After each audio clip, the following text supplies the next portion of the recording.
Awesome. So we're here in the Microsolidarity network call for March 2026. And today, this is part of the Present Your Project series that has been going on since December. We have quite a few interesting projects, very inspiring to hear what's going on in our network and what people are working in, and come bring those to the surface and the awareness of our shared organism. And today we have Alex that's going to present Mirlo project, and Unai who's going to present. Are you going to present Bread Coop or crypto? They are kind of interlinked, so yeah. Okay, so we're gonna divide this into two blocks. So we have time for each presenter, about 10 to 15 minutes of them talking about, and the prompts will be, to present what the project is about, who does it serve, how did it came to life, where does it stay, what's the current state, and also because we're within the Microsolidarity framework, if there are tools, skills, technologies from what we share in this language that has helped that project come alive, or what are the things that have supported them, and if there are any challenges as well or things to celebrate, we'd love to hear. And then we use the second part to ask them questions, and or if there are challenges that you want to bring and you feel like we can support you as a group, or you want to present us, like peer support space, I'll encourage that as well. And we'll use that second part for interactions. And we do this 2 times, like one for each project. And we can also decide to have a break in the middle if we need to stretch or something, or be. Is that good? For share context, what we're doing. And it seems like Alex is tending for Mateo. So if you want to start, and I pass the mic to you. Thanks. Yeah, so I will be talking presenting crypto leftists, which as I was mentioning, is very much interlinked with Bread Coop. Going back a bit to explain the history, I would say that it mainly started with the blockchain socialist. I don't know if you met him, but he's Joshua, and he joined one of the camps. I don't know when.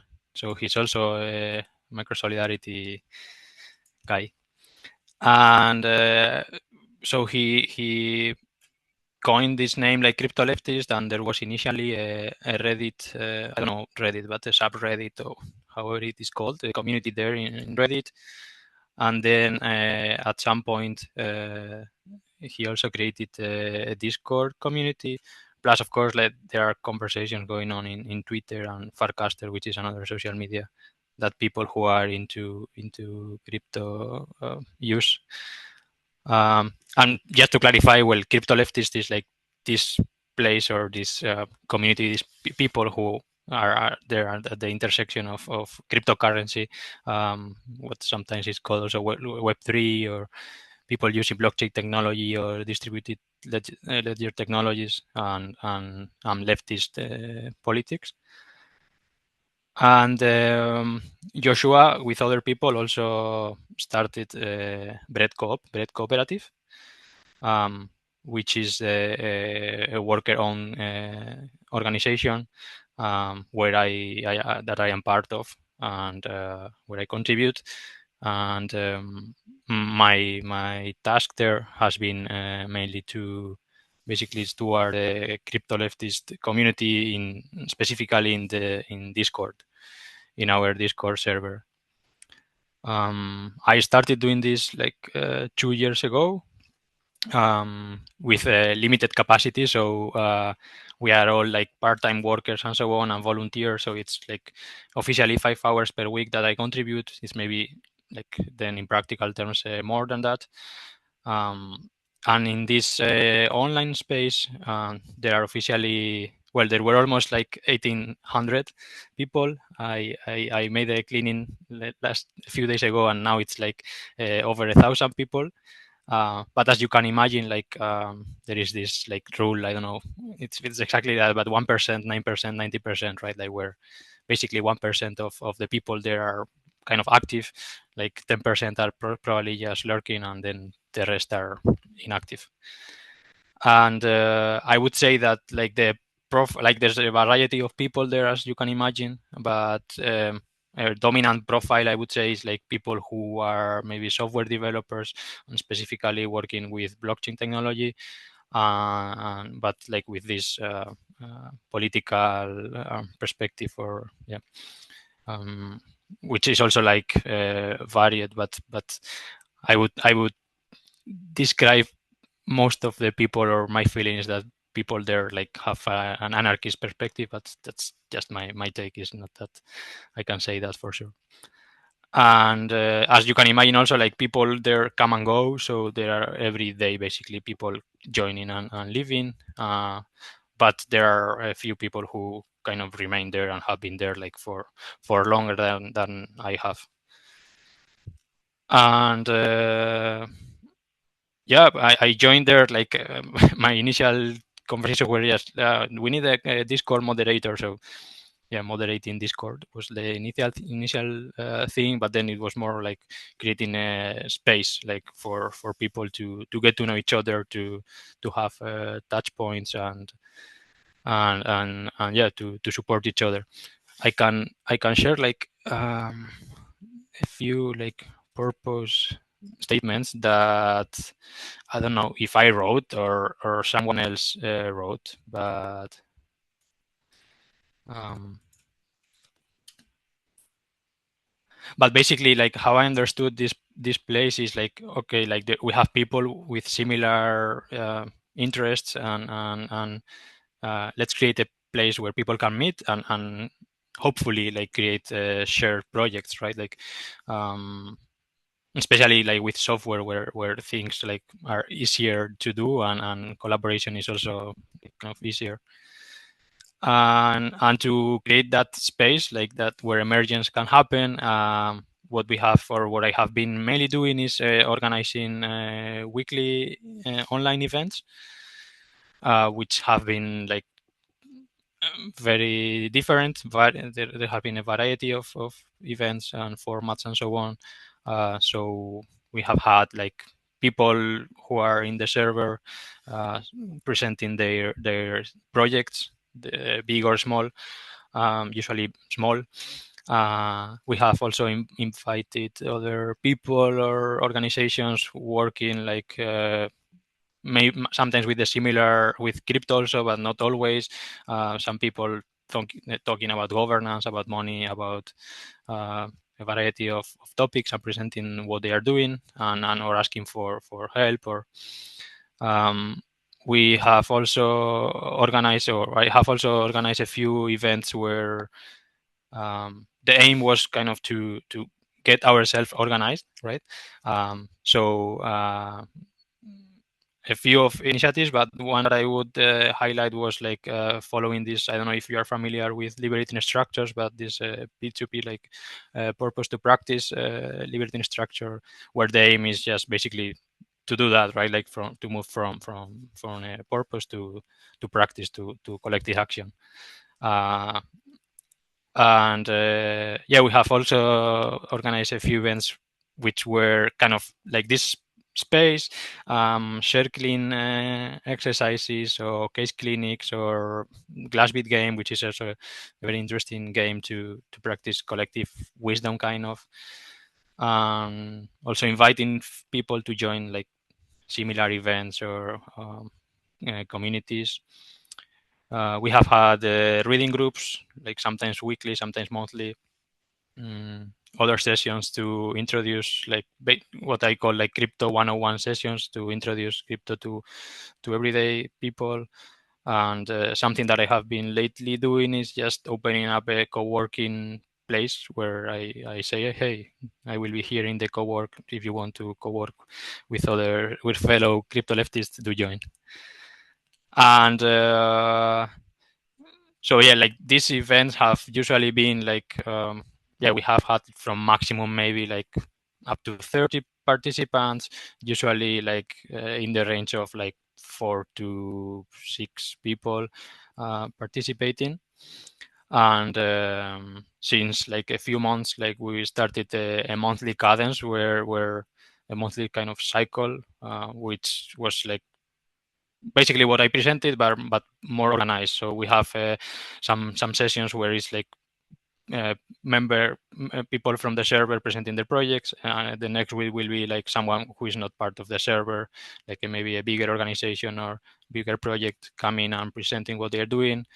Then we have just an informal space the next week, and the other week of the month is a place where we talk about Bread Coop, which, as I was mentioning, is like the kind of the organization stewarding this place.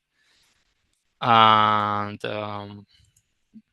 yeah, also related to this, what I was mentioning of ourselves as crypto leftists getting organized and acting together.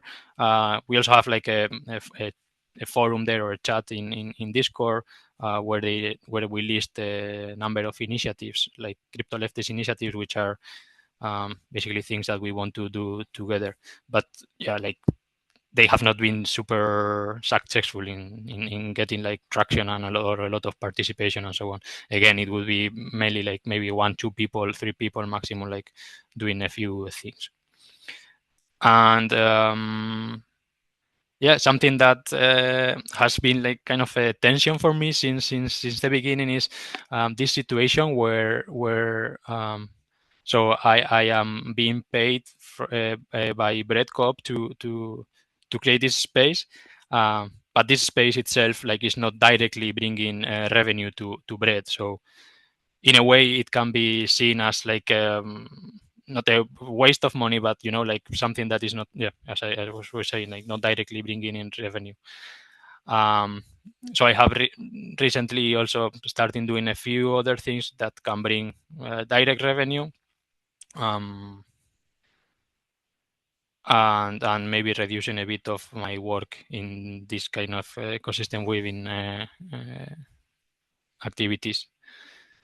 Um, Something that I think has been in a way like bringing in value to Bread Coop of having like of stewarding this space is that people join, and I would say like most of the contributors at Bread Coop have joined the Discord, get to know people, get to know Bread Coop a bit better, and eventually have started to contribute. So it's a good place for Bread to get contributors. And yeah, I don't know, like my challenge or the reason why I also wanted to share this is like basically this tension that I'm mentioning, and yeah, how to I don't know, just I could maybe say more, but maybe if you have questions or comments, but how to navigate this tension of or if the question would be like, oh, like um yeah, how what can help us like get like organized or self-organized with less input, because that's also something that I have noticed, that it's me like doing basically most of the things that I have mentioned. Um, I would suggest that I have not been very successful at that, and at the same time, like yeah, like few other people. So if I'm not there, like I don't know what will happen, and I don't know how valued it is by the community, and again, like how much revenue it is bringing to Bread Coop. Um, so the idea would be, hey, what steps can we take so that this becomes really like a self-organized community? Um, there are some options to bring like some small funding to support this if needed. And yeah, I think that's mainly it. There are probably other things that I could explain, but yeah, I'll stop there.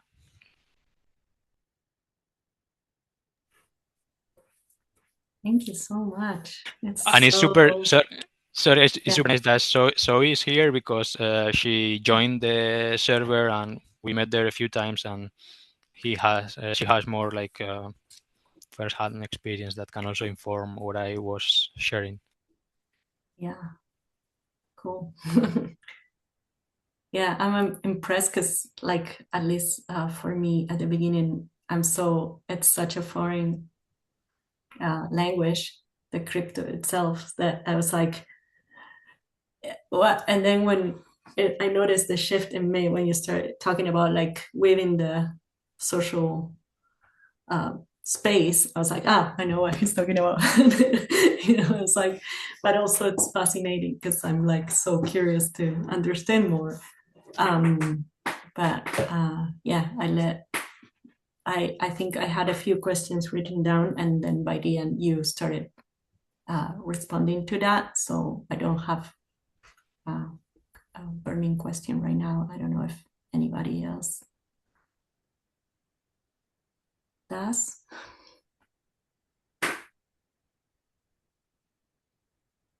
Alex? Yeah, I mean, for starters, just to understand, you mentioned the interrelationship of Bread Co-op and the crypto leftists Discord server that you're moderating. Um, I think my questions are mostly about Bread Co-op. Like, what is the membership model? Like, what kind of a cooperative is it? Who are the members, and how do the members self-govern, or are there member classes? Is it a worker cooperative? Is it a like in other words, who's doing the self-governance in Bread Co-op specifically? Who are the membership? Yeah, that's something that I was meant to share. I didn't. So yeah, Bread Coop is like basically a group of people who come together and develop software, digital technologies for financial solidarity. And it started around 3 years ago, maybe. And the first initiative, which is still running, was a solidarity fund. Um, which is a nice thing because it's basically a pool of funds where anyone can put in dollars, and it's generating a yield that is distributed to a number of value aligned projects. And that's something that it's still working and works and distributes funds every month to these projects as grants, yes, basically. And we are now in the process of launching a second product, which is a a tool for savings circles. So basically, again, like people coming together, pooling funds and helping each other save and get interest-free loans. And so the group is just like, as I was mentioning, like people from all over the world. We call it co-op, but this is not legally a co-op. And yeah, most of the people are working developing software. Uh, there are some people working on marketing or institutional relationships, looking for funding, doing design, and yeah. Maybe you were asking something more specific. Let me know. Yeah, no, that definitely answers. I mean, a follow-up question is like, is there a legal entity? You're talking about moving money. I guess this is the crypto thing, is that it's sort of in the crypto cloud where the Yeah. money moves and everything. Got it. Yeah. Yeah, exactly. So yeah, so we have a kind of crypto, a shared bank account with our own token with crypto. Our token is a Bread token, and yeah, we collectively manage it basically. Yeah. I'm understanding that the two frictions or questions that you're asking are how to make it financially sustainable, like how to actually get money from this work, as opposed to having the people within the network give you the money. And the second being the Microsolidarity concept of hermit crabbing, how to help others start to take on more responsibility so that if you're not involved, things will still be running. Yeah, exactly. Like especially the second point that you made. Yeah, if we can think of ways to like bring in also some revenue to the network itself, so that some of the activities, if needed, are paid, that's great. It's not a must, but yeah. So basically, yeah, how do we allow for the formation of crews and activity that supports like the needs of people. I mean, I have some ideas already and things that we have been doing, but yeah.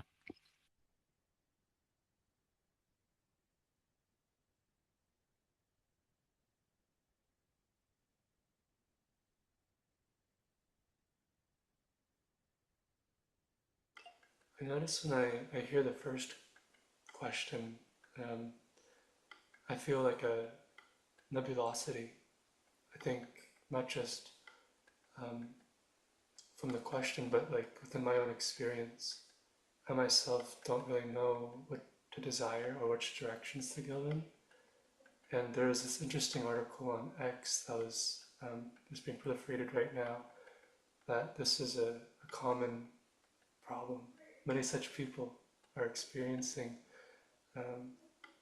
this difficulty to identify desires. And I think your first question is pointing to this, like trying to sense into what are people desiring and how you can help fulfill that need in a way that isn't just like a superficial want, but like we want to create something that this person or these people can use consistently.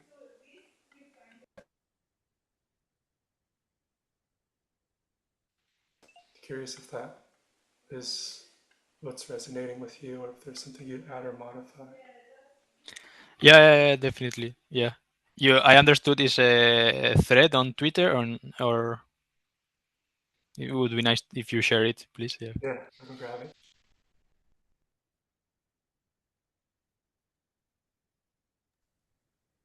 Yeah, I like that you talked about this pooling resources. Like I just had this image of like this magic hat, like where everybody just like adds stuff and like resources or time or I don't know, yeah, money, expertise, and then you like by pooling this, you get kind of more out of it. That's like the magic of you separate and then that's kind of like fascinating that kind of you're experimenting with like making this like with the whole like crypto underlying layer, like how to operationalize it in a way, right? How to make it like functional for you. So that's really really cool. Like we're doing also like similar things, but less, yeah, different implementation. But it's really interesting to learn from this initiative also. Yeah. Yeah, maybe the thing would be like there are these like blockchain based tools to do this pooling, but it's also cool to do it with other like with resources or that are not necessarily on a blockchain, right? Like our skills, knowledge, time, like care, whatever, right? And how to facilitate that, or how to create a space where that can happen. And Yeah. Because well, at least in my experience, it's so easy to get this to become very like if I'm initiating it or if I'm like kind of very involved in the structure, it always like gets like a certain fingerprint, like my own ideas get like in the foreground, and then it's great to like have this like prototyping stage, where you can like actually like just try different like approaches, because this is like all new. Like most of the tools aren't like made for, like it's not new, of course it's not new, but it's like kind of like compared to what we've been living under, it's different. And so it like kind of most of the tools are like kind of focused towards the kind of like default way of like sharing or not sharing or competing or stuff like that. And so it's like it's been always like from the beginning also with other people in Microsolidarity, like a big thing of like, okay, creating tools, sharing tools, building tools, and yeah, I'm just so excited to like learn and curious to hear also from you. How do you see this kind of prototyping phase of like, because you are still in some way you're like already making money and sharing money and so on, but then you're also like constantly developing and improving and changing stuff, right? And so like my question is more around like how do you do it with like pivoting between like prototyping, like or do you get really like locked into like a certain, because of course like crypto and blockchain is also like limiting to some degree certain things that are not possible, other things that are possible. So for example, like the trustless idea is kind of quite big in crypto space, that it's like there is a mechanism kind of like to you give people power and then choose it, and it's all like automated, or you can maybe edit it to some degree as far as I understand it. And then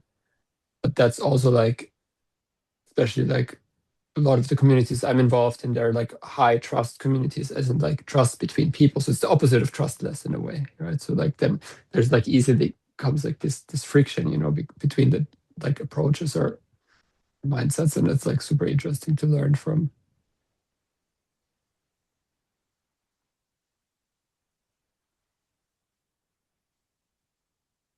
Yeah, I mean the truth is like in this Discord server, for example, like of course we are talking about these technologies and people are building them, but we are not using them that much among ourselves, right? Yes, we have this, like as I was mentioning, this solidarity fund, but it's not a central element, I would say. Like, and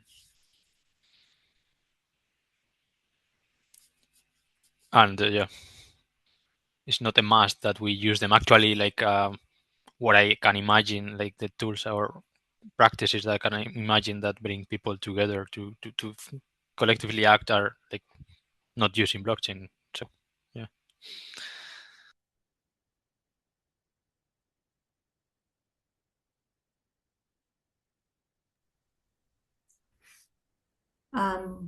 I want to share a bit of what I'm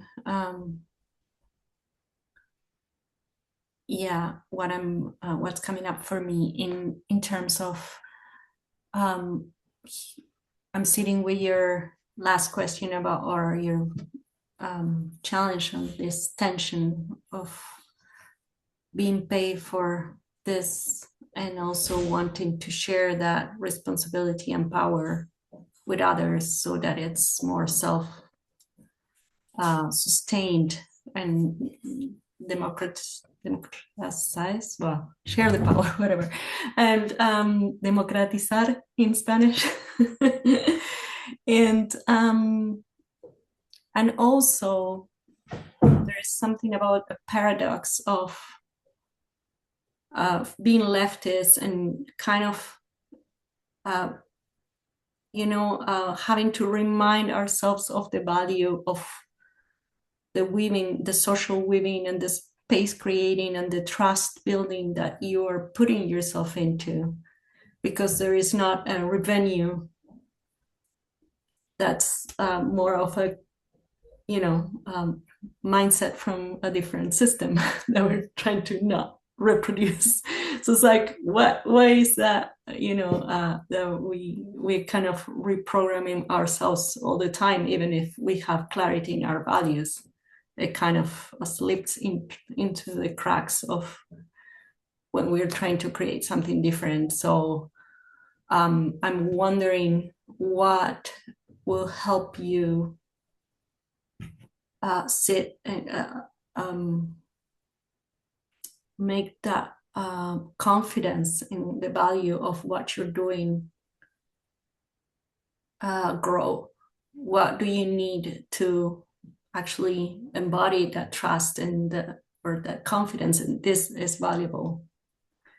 And then if you want to share that power, like it's like a two separate things for me. But first, like I think you're gonna be in a much better position to open it to others if you find it valuable.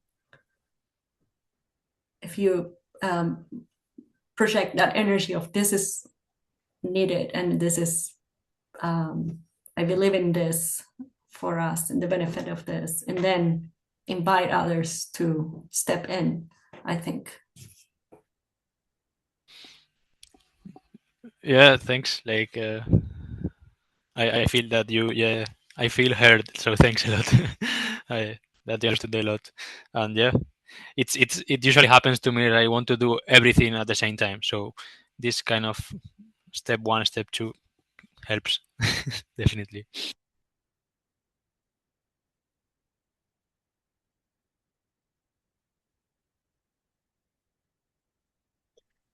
It just reminds me of a really useful piece of advice that I received related to fundraising. So this is maybe related to this Revolut question a little bit. Um, where I was involved in a fundraising campaign where everyone who was working on the fundraising campaign was encouraged to make a contribution first. So that you're already sealing energetically your relationship to the thing that's happening. In other words, if you can't put even if you can't make an honest assessment of your own capacity to give, even if we're just talking about this in terms of money, and your honest assessment is, I can't even give a single one of my hard-earned dollars to this project, then why are you fundraising? You know what I mean? Like then there's some deeper disconnect that is going to be energetically felt when you're asking other people to donate to it or whatever. So this is a little bit of a reductive example, but I think what you're saying, Keith, resonates for me in that sense of like when if you're clear with yourself first that this is valuable and something that you want, then there's like an energy to how you move through whatever happens next. And I don't know if there are like opportunities to. I'm not really a crypto person myself, but I do understand a little bit about some of the affordances and like I don't know if there are ways to like program your token that can encourage that kind of affordance of like inviting people to be able to like the people who are organizing or to be able to make an invitation. I don't know if you can like speculatively distribute your like organizing wages to like you know what I mean? Like I don't know, but I do see how the medium could afford some interesting ways to think creatively about how you can like program program that principle into whatever it is that you're doing, because ultimately it's all about making value collectively, deciding what's valuable, understanding how value functions. It's a cool thing to do. Yeah, thanks. Yeah, definitely yes. Like and Zoe actually was sharing an example in one community space she was part of, and one of the experiments we are thinking of is kind of in this direction. So yeah. I think there is a part of my first question about what will help you get a sense of that value that it might even be the answer to the second question, because my sense right now, and I might you take it or leave it, if it resonates with you, is that you might find that value or that confidence within the same people that might be ready to participate. So you might. Can you repeat? Sorry. You might find the value or the confidence or the trust in the value of what you're doing the source might be the same people that are already in that space of stepping in and contributing. So what I'm seeing is like maybe a first harvest of what people find valuable about the space, or what has been happening, and how, like, maybe like a reflection, like inviting where we started, what happened, what has worked, what didn't, like some of those tools that can harvest and inform the direction that's wanting to emerge, like we want to say here, we like to say in this. Yeah. Yeah, definitely. Yeah. Actually, there is a guy like who is doing a PhD. He's a sociologist, and he's studying crypto leftism. So he has been conducting interviews with community members, and he already told me like, yeah, like many community members value what you do, but I actually was just today thinking like I need to ask. It's okay to know that some people value what I have been doing, but I want to know how or why, right? Like so that I kind of work more on that. It looks like you already have a few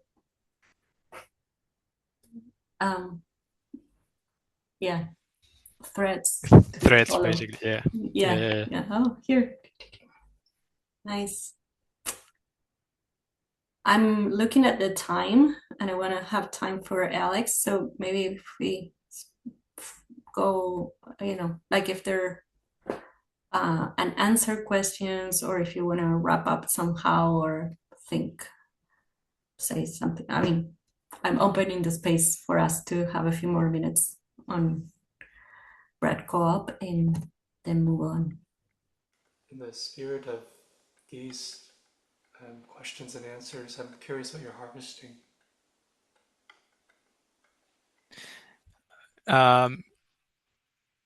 I harvested like your link, and this part of feedback and knowing what people find valuable, and these steps of making first valuable and then kind of crowdsourcing, right? Like inviting others to contribute.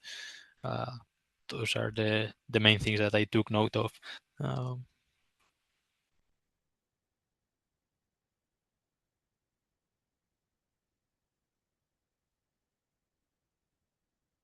And kind of also the feeling that yes, like trying, right, and trusting.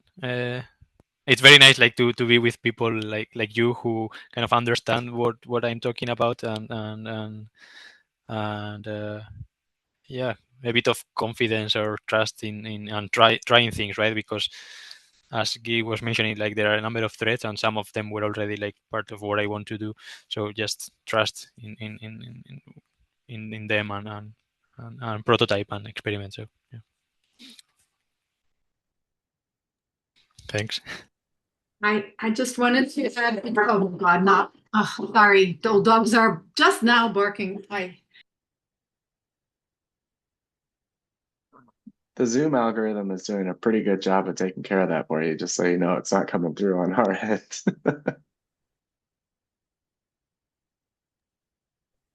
Sorry. Just as I switched my microphone on, the dogs went crazy. So I just wanted to say, because I really don't know most of the world that you live in. And I do want to say that I appreciate that you mentioned that you're also trying to build links to people like me who could be interested but know absolutely zilch. So I just wanted to say that lands with me as like, oh, okay, somebody who's coming from a place that I think I feel more integrity in.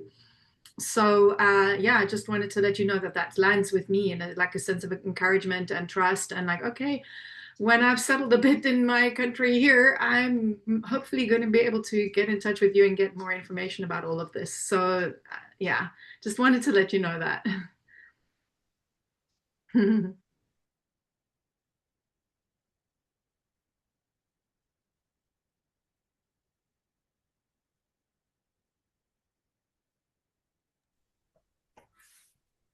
All right. That was lovely. I don't know about you, but I need to stretch a bit, like get up and move. Maybe we'll take like 4 minutes and then we start at half. Yeah, cool. Awesome. I'm not going to stop the recording because I'm afraid I will forget to record again. So sorry if you're watching, go have a tea.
All right.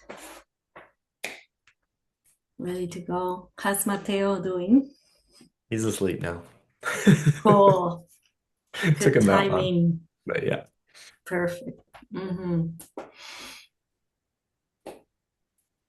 Welcome back, everybody. So, time to hear about Mirlo. I'm gonna say it in Spanish, but I'm gonna say Mirlo. Obvio. Mirlo. Yeah. Mirlo. It has been one of the funny things about Mirlo has been like primarily operating in English among the organizers and the audience and the first people who have been coming, and how long it takes someone to ask a question of like what is that word, or and the so I guess I should back up a little bit. So my name is Alex. As I mentioned earlier, I'm in Holyoke, Massachusetts, in the United States, and have for a little over 2 years now been running this project called Mirlo, that is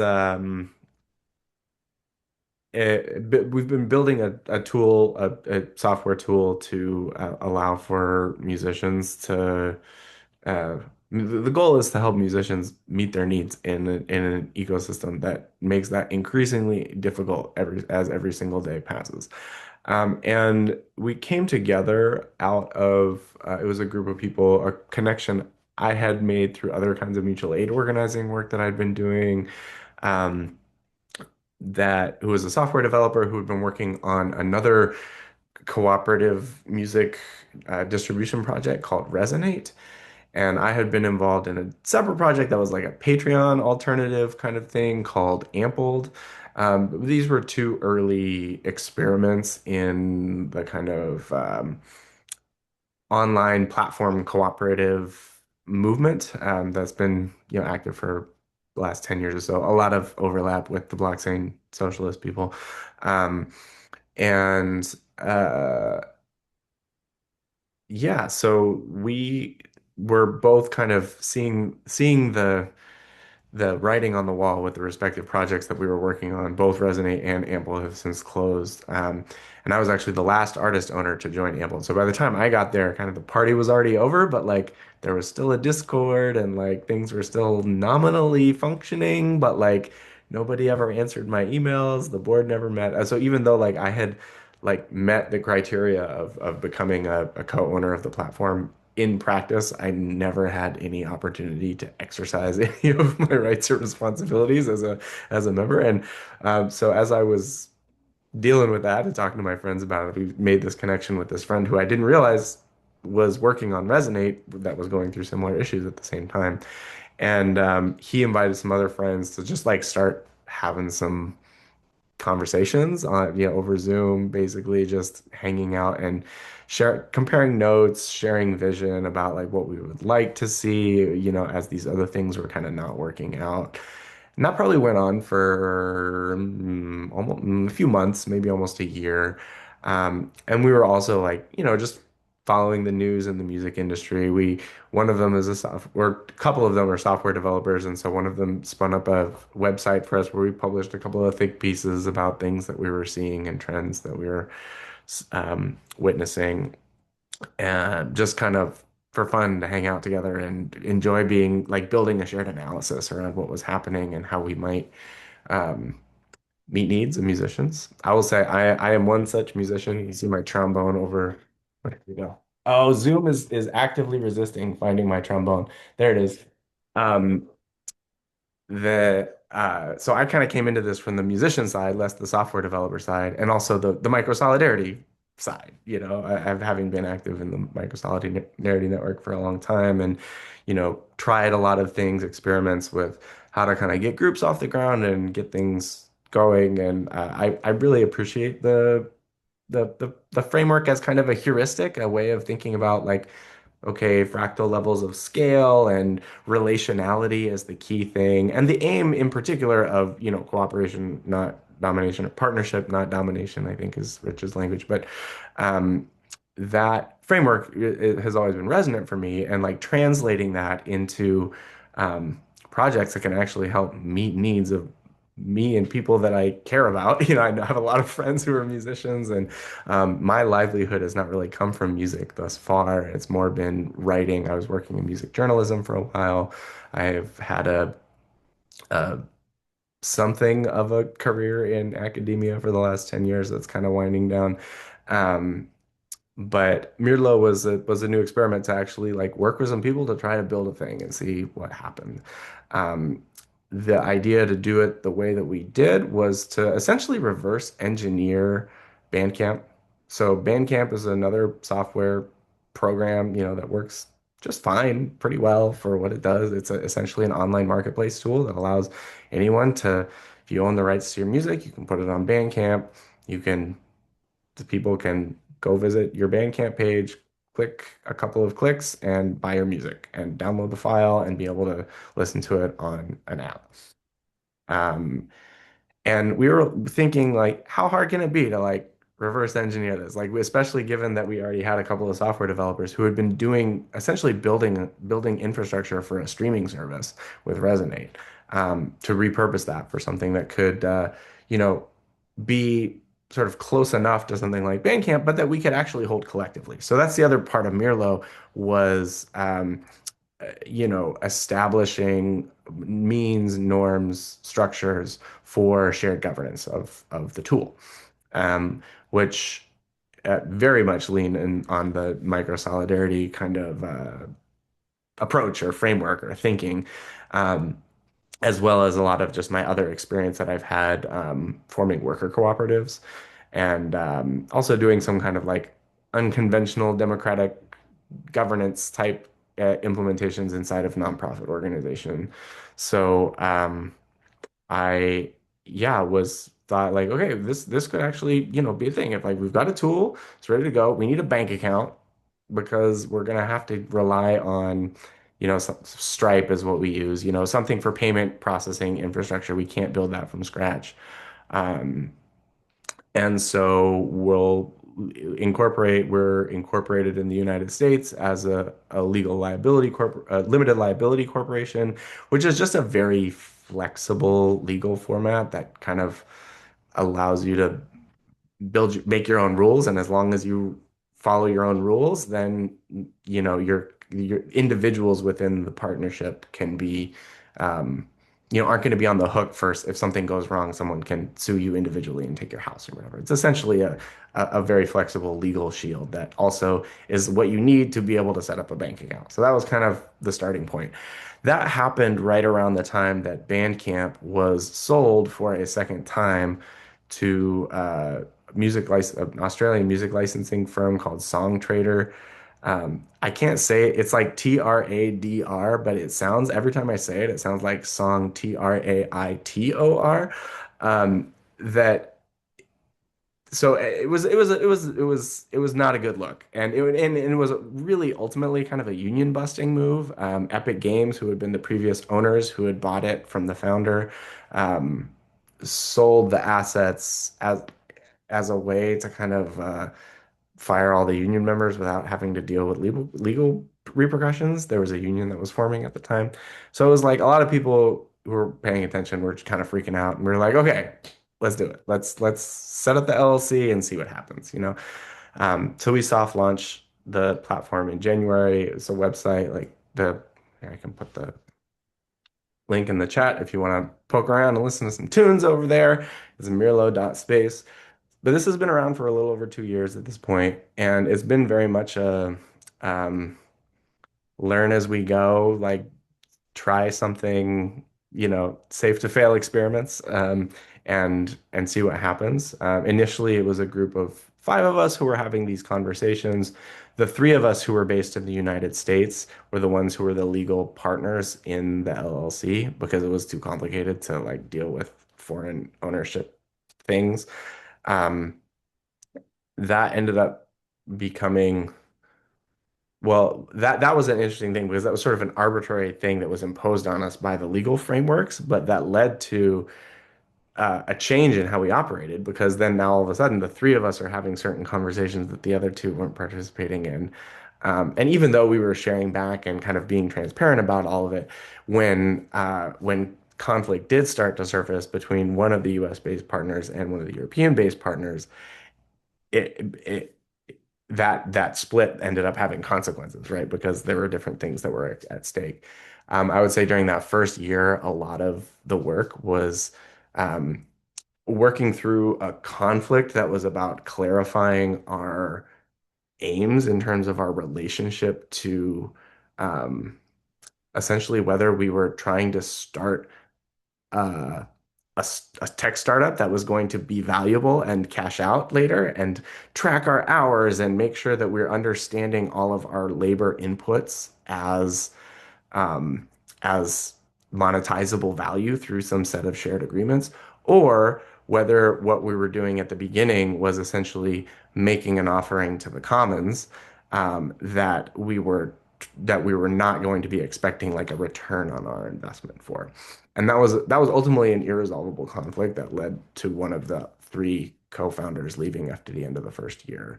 And we kind of moving forward, we're committed to that second option, which is that we're not like trying to put a valuation number on what it is that we're doing. No one's getting paid from this yet, but we are building infrastructure both socially and technically to be able to manage a shared pot of money that comes into the platform through a percentage of um, sales on the platform that is decided by the artist. So any artist can set up an account on Mirlo, and when they set up their account, they decide what percentage of it goes to support maintenance of the platform. And so we get, a small but real, revenue stream coming in through that. That's enough to help us cover our server costs and stuff, but has not been enough for any of us to be earning livelihood from the project. So that it's been an interesting threshold because it's not nothing, and figuring out building the practices of and the trust between the five of us now who are stewarding it to have conversations about money, to make decisions about money. Um, that's all getting built in, but we're just now crossing the threshold of actually two of us are now like officially unemployed. Another one of us like wants to quit their job. So we're all there's at least some of us who are wanting to explore the possibility of actually rethinking this initial um, relationship to input of our time and the value of time rather than as an offering, like as something that can actually come back in the form of cash that I can use to pay my groceries. You know what I mean? Because I'm having to figure out like, okay, what am I spending my time doing, like livelihood producing work? And so that's an active conversation that's happening right now in Mirlo. Um, but it has been a interesting journey that I feel like I have just barely touched the surface of what kind of what it's about, but am wanted to spend more time actually just hearing what people's curiosities are and like just feeling like, okay, there's five people who I'm meeting for the first time who are in the room who I vibe with through Microsolidarity. But I want to know like what are your curiosities? What doesn't make sense from what this kind of off the cuff story of my own involvement with Mirlo. Um, what what might be interesting to you to better understand things. And in terms of, kind of the where we're going and what would be supportive, there's a couple of things, particularly in Europe. We're looking to do more in Europe. Being based in the United States is tricky right now for a lot of reasons, and the yeah, thanks for the sparkly heart, Franca. Um, and as I mentioned earlier, we're looking to be relocating soon, and a lot of the enthusiasm, a lot of energy, a lot of the musicians who've been early adopters have been coming from Europe. Some of the initial funding to support some of the software developments come from Europe, and so we're interested in like just kind of tapping into to the networks of practice. They're both on the open source software and like kind of federated community kind of things that are happening. And also with an understanding that like one thing that we've identified from our time in Mirlo is that there are a lot of similar projects like this that are kind of running in parallel, and we're starting to get to know each other through this work. There's another one called Jam.coop. There's AmpWall. There's this cool thing called Unstream. That's a search engine that you can like search across all these sites now. Um, and we're all finding each other just because we're all responding to the same problem. But now we're starting to have uh, more of a shared desire to actually coordinate more actively. And so we're starting to talk about like perhaps looking to found or find some fiscal sponsorship arrangement with a illegal entity in Europe that might help to, be a more of an umbrella org for what Mirlo is doing and other things, so these tools can start talking to each other better. That's one kind of horizon that we're on, that like if people have connections or other ideas or people similar kinds of things that you've heard about, I'd love to hear about that. And the other thing, I think, oh, I just lost my train of thought on what the other thing might be. But if I think of it, I'll let you know. Mostly just interested in resonances and additional questions.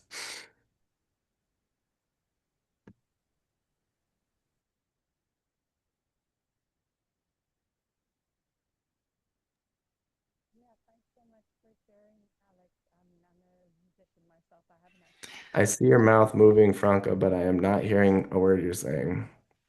Is this Might need better? to try to. Oh, Can you hear me now? yes. Okay, awesome. Yeah, sorry, I forgot the headphone doesn't work. Yeah, I'm a musician myself, and I haven't really done a lot of recording or publishing, so I'm not really coming from it from that angle. But I really, appreciate that you're doing this and where you're coming from in trying to create something that really works for everybody. And I'm just curious, how many musicians do you already have using your platform? It's about 1,000 right now. And which, from a VC metal, yes, Unai, we can talk about metal label. The Meta label, part of the reason why Ample kind of wound down was because the founder had gone to work for Meta label and just sort of stopped doing the things for Ample. But yeah, I'm familiar with their vibe. Um, so I'm sorry, Franca. I was processing two inputs at the same time. Go back to your question. We're all in it together. It's all good. Yeah. So yeah, it's about 1,000 artists. From the perspective of like I don't know, a tech startup, it's like nothing. It's like, that's not engagement, like whatever. But from the perspective of like, this is more people than I'm ever gonna meet in my life. Like I'm not gonna meet every single person that like has made an account on Mirlo already. So it's an interesting question. It's an interesting challenge or problem or provocation just from an organizing perspective, because I also am not going to be accountable to all 1,000 people on the platform. And I think it's a little bit of mm, an oversell to say like, oh, the users are going to all run the platform. You know what I mean? I think for us, the idea is ultimately to figure out how to best serve the needs of all 1,000 of those people. And I think that there are some things that we'd like to do in the next year, to better understand and better serve what those needs are. I'm kind of that might be another thing if folks have you know, ideas or connections around like, sort of participatory action research kind of frameworks and whatnot. That's something I'm really keen to be doing in this with this group. But it's also, like I said, it's not enough. It's not scale from a like tech perspective that it like generates enough surplus that it can then support even one person's livelihood. You know what I mean? And I don't think that the current revenue model that's going to be how it works. So now we're having to think about like, okay, so do we try to build a different kind of revenue model and be a business? Do we sort of pivot more to being kind of like a nonprofit, like an arts nonprofit, a research nonprofit, where we kind of go look for grant funding to do research projects with the musicians that are finding the platform? What other kinds of collaborations? Are there other partnerships or just other people that could be using the tool? Because I think that's the other thing, is that like we don't really like the whole platform thing only makes sense if you get really, really big. But we've learned that, it could also be cool to have like a bunch of Mirlos running our code that could talk to each other and, maybe be able to all point to one player. So if you were a listener, you could buy your music from Mirlo, you could buy it from this other one, and like listen to it all in the same app or something like that. We're trying to think about how to kind of maybe scale horizontally instead of into one big co-op to, rule them all.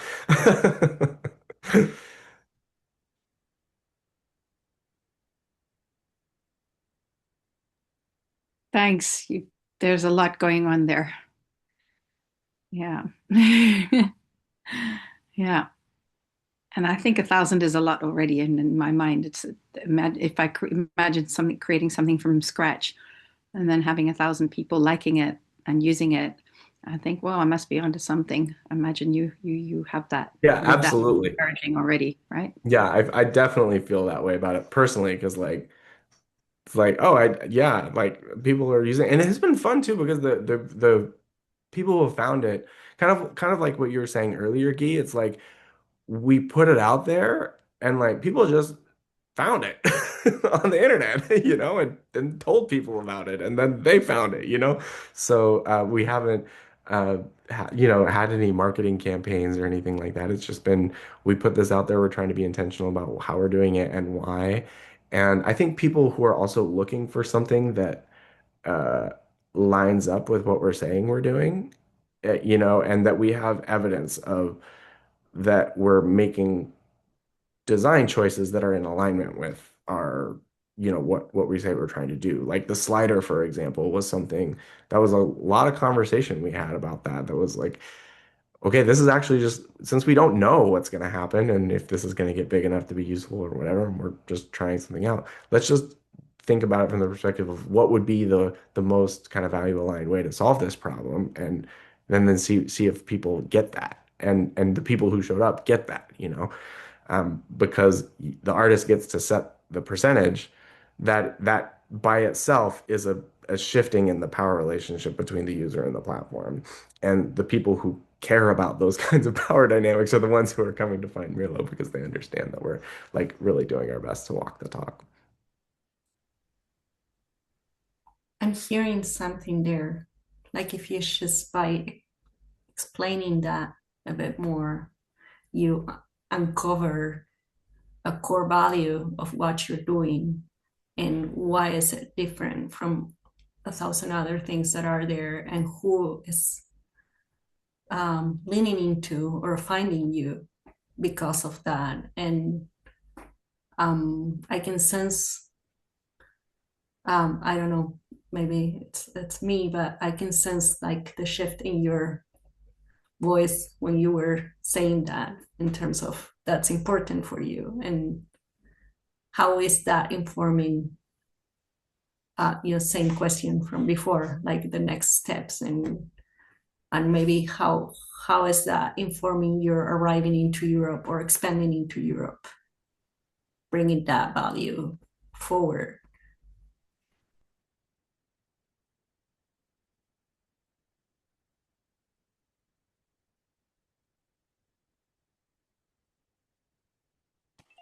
Could you distill the value for me?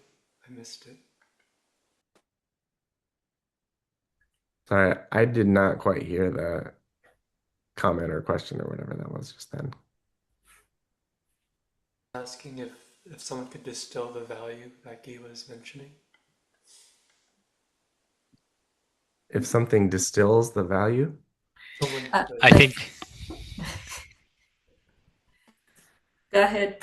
I mean, what I'm understanding Michael is asking is what that value that I'm talking about is, that, and I don't know if you want to say it again just to feel how it feels in you to say it out loud. Or I can also explain it to, yeah. I'm actually curious what your distillation of it is, and then maybe okay, cool. go back to it. Maybe that might refactor or refine what I'm thinking about. Okay, yeah, of course. And it's always my, I own my own thing in my resident biography. For me, it was hearing how all of a sudden there was something special about Mirlo that made it unique, and it has to be with alignment with the values and the time and energy you have put into slowing down and caring for those decisions, and having conversations about them, and allowing that to actually be true to what you wanted to build, and how you're making the connection to how the people that found you magically, like why are people coming if we didn't market it? And you made a connection there, and like maybe it's because this is also important for them, and they're choosing from there because they're in alignment with what we have created. Yeah. And there is specifically the example of allowing the musicians to set up the contribution, the commission, as a shift into the power dynamics that are most usual in the other platforms or servers that we can use, and how that is already something that it's radical, maybe, or that's my word. It's not Alex's, but I like the word. Yeah. It's funny you mentioned like you use the word radical because I do think that like it's also been somewhat of an experiment in like practicing a shared commitment to radical politics without naming the ideology up front. So it's a sort of a contrast, I guess, to the crypto leftists project where, you know, you're going to find people who are identifying with the ideology as, you know, the space you're finding. Where I think we probably have a lot of people who share ideology in our two respective spaces, but yeah, like for us is the internally we might have some conversations about like political ideology or frameworks or you know heuristics, you know, ideology as a heuristic as a way of like just kind of framing what's happening and like seeing a problem and having some shared language to be able to talk about what the problem is and how to deal with it. That was a lot of that first year of just like having conversations every once in a while on Zoom was, I think, kind of like building that shared ideological reference point among those of us that were working. And then once it got to actually doing the work, that became a whole different conversation. And it wasn't actually even the same group of people that ended up moving doing it moving forward once we shift from talking about the thing to doing the thing. Because doing the thing brings up all of these other questions that then we're bouncing off of our shared understanding of like, okay, we have to make a choice here. There are trade-offs. There's no clear right answer. Do we do it this way or do we do it this way? Both have resonances with our ideology, but we can only do one. You know, that's been a lot of the work of like shifting to actually doing it together. And for me, I would say that has like uh, been I've gotten a lot of fulfillment for being in a place where I can like try things and have a reflective capacity to connect with the things that are important to me that I say that are important to me. You know, and connecting what I'm saying with what I'm doing that, you know, especially during my time in academia, I mean, part of why I just can't handle that anymore is because the incentive structure is the opposite. It's like the bigger your idea, the more perfect your analysis, the less possible it is to actually do it. You know what I mean? And so the incentive structure is all about like building your career, which, you know, people just sort of bracket that out and then go have their great ideas and then are just like Machiavellian you know, whatever to each other. This is not unique to academia, but actually trying to build a world where we're actually not doing that, where we're actually trying to put those things together. I mean, that's one of the things that I definitely, uh, you know, see in the vision articulated by Microsolidarity, and I'm always like here for thinking about how we can like move into alignment with that vision together. I wonder how do you, because it's still like quite a big kind of cultural shift in order to have this, you said you have a slider, the slider goes all the way down to zero, or like how do you explain, how do you onboard people to this kind of like way? Because I know, for example, like moving from like Vienna to Helsinki, like in Vienna, like people are very familiar with like pay as you can. Like they would literally like pay what the item would cost in the store plus something extra, you know, like to make it make sense, you know, like a lot of people here I met, they're like completely unfamiliar with it. They're just like, oh, it's free. Right. And then it's like, Yeah. especially if you're doing like online work, it's even easier to just like, oh yeah, free. Yeah. Right. So like The way how do you deal with that? Do you have like some process that you like teach people that, or like How do you like Not write the really. I would just model? say that like we have a nudge, which is a default. I think our default's set at 10% or something like that. I think Bandcamp is 15%. I think we have a default set at 10%. And I think we have like it's set so that like there's sort of levels on the slider where like if you go above 15%, it says like please take my money. And if it's like a little bit lower, it's like that's sustain. And if it goes less, it's like every little bit helps or something like that, that the word shifts as you move the slider. But yeah, ultimately like we're just, and some people too, they don't want to deal with money. And so they just shift it to 100% and don't expect to sell a lot of records. And maybe they don't. Maybe people just listen on the app and don't buy anything. And that's fine too. You know what I mean? So there have been some interesting surprises that have come out of it. But given our capacity as just a small team that's all, offering our time where we can to the project, we haven't had like a lot of what we've learned about how the platform functions is just from observing how people use whatever we put up there. And then if it's like a problem, we'll change it. But otherwise, it's just like, oh, okay, that's what people are doing. Um,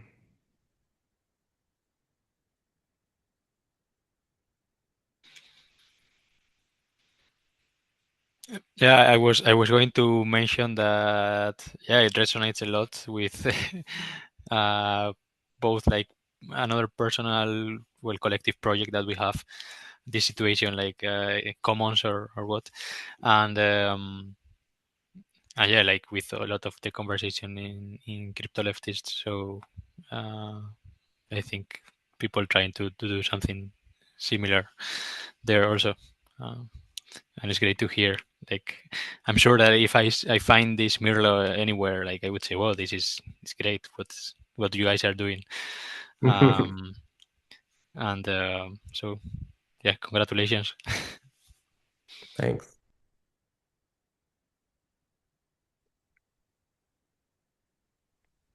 Thanks, Veronica. Just reading your sign off. Mhm.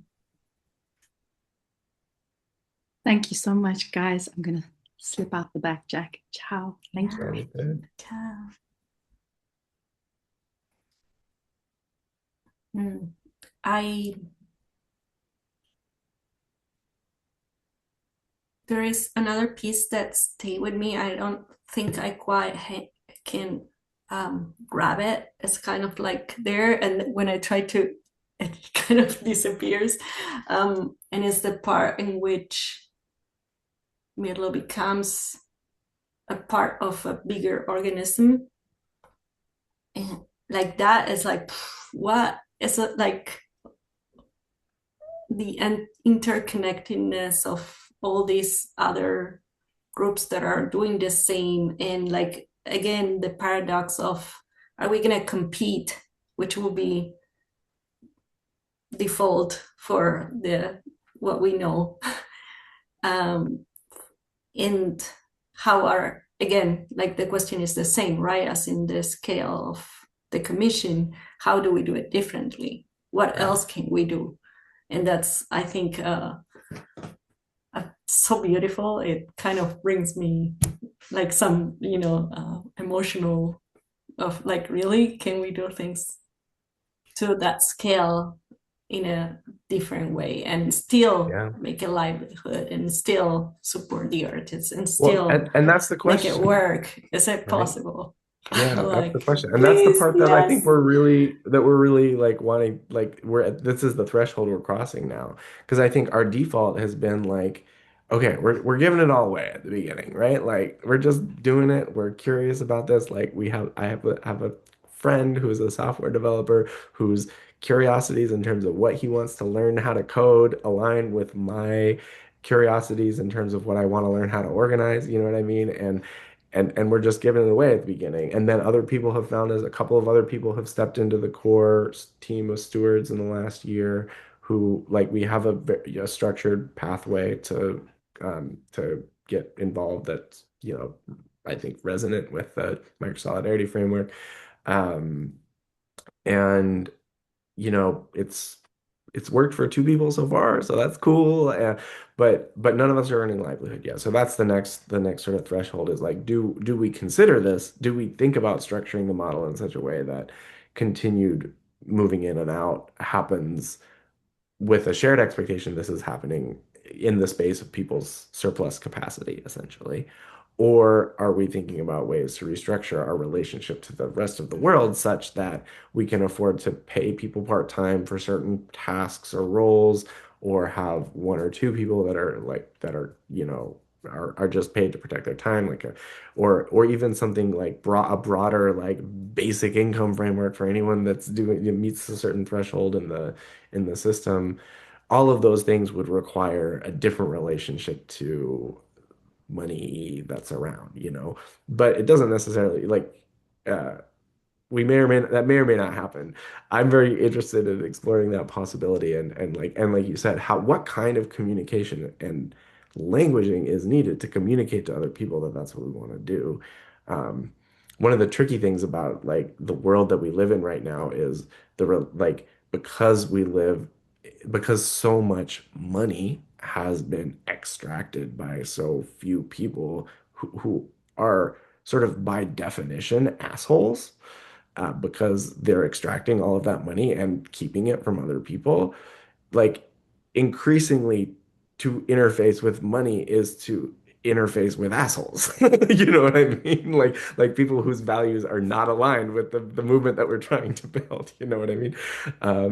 But I think the only way forward is like, I mean, I think about like the role of the raven in a lot of like tradition, like a lot of indigenous cultures, like the kind of trickster framework, like can we steal some things here and there? Can we can we set up like kind of pockets of possibility that maybe are temporary and only possible because of a certain set of situations? Can we improvise essentially? Um,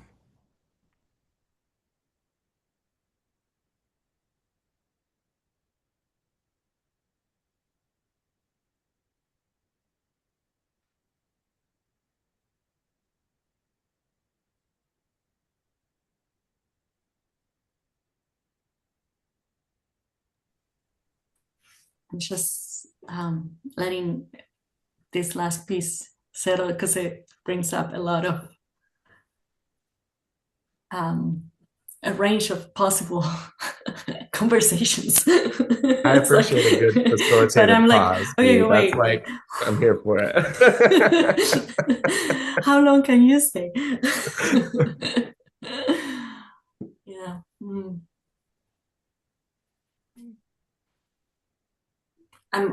There's just one that I want to mention just now when you say these pockets of possibility. And I, again, I want to question the value of things that last forever. And like, like I know for myself that I keep fighting that here and there when experiments go for, it's this bubble, this was possible in this time, and that was it. And then it's like, oh, it didn't work. Right, Or right. did it? Yeah, I feel that. I mean, I feel like um it's it works if you can like learn from it. And this has been one of the hardest things for Mm. me, including in the Microsolidarity network, I will say, our attempts at starting like research collectives have always sputtered out.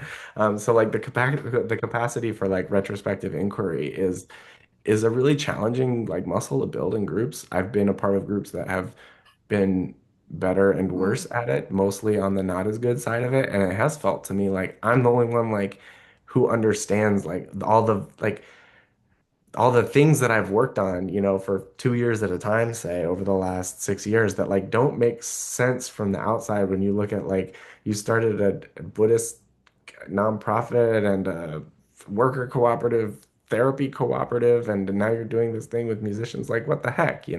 But like the through line, and honestly I think the microsolidarity framework is one of the through lines through all of that. um, but it's hard to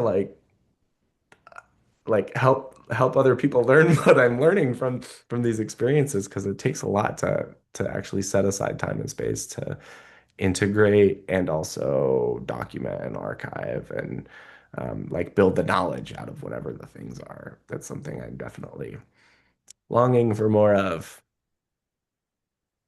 I don't know if it helps, but in listening to you, I can hear in many times of your presentation, I was like, oh, it seems like you already learned from it.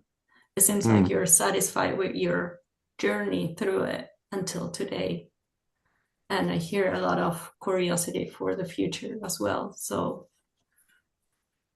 I appreciate that. It's really nice to witness for me. Thank you for holding the space and making the invitation. Thanks, Unai, too, for sharing the space. Talking about what you're up to. Yeah. Yeah, I'm really, in wrapping up mode now, unless someone else wants to fire another utopian question that we're not going to be able to solve today, but it's yeah, I feel very thankful for this call. Like I feel it has sparkled many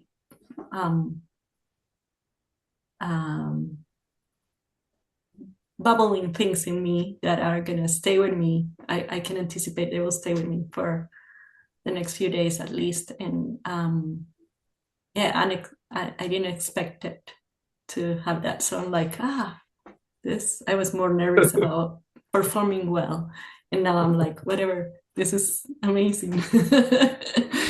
So I love that. Yeah. Thank you all. Yeah, thanks everyone. Thank you for doing the projects you're doing. It means a lot to witness that it's happening in the world. Alrighty, I guess we're closing.